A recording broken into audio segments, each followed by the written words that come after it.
हा प्रश्न 11वीच्या ray optics या चॅप्टरवर सीईटी 2023 ला आलाय. The rays of different colours fail to converge at a point after passing through a thick converging lens. This defect is called option A spherical aberration, B distortion, C coma and D chromatic aberration.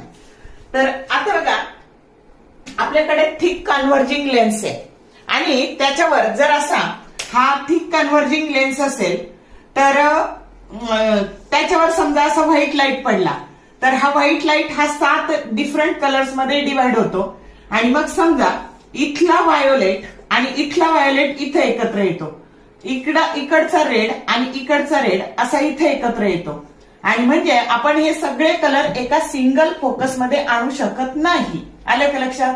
इथे violet इथे red आणि हा जो defect आहे याला chromatic अबेरेशन असं म्हणतात आणि म्हणून तुम्हाला विचारलंय की हे सगळे कलर एका सिंगल पॉइंट मध्ये एकत्र येऊ शकत नाही, याला काय म्हणायचं?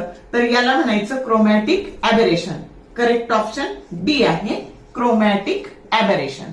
समजलं? तर बघा असे तुम्हाला पीवायक्यूचे शॉर्ट व्हिडिओ कमी वेळात अभ्यास करण्यासाठी लागत असतील तर विंग्स ऑफ फिजिक्स या चॅनलच्या प्लेलिस्टला जा. 11वीच्या आणि 12वीच्या सगळ्या चॅप्टरचे शॉर्ट व्हिडिओ तुम्हाला तिथे मिळतील. हा व्हिडिओ आवडला असला लाईक करा, शेअर करा, कमेंट करा.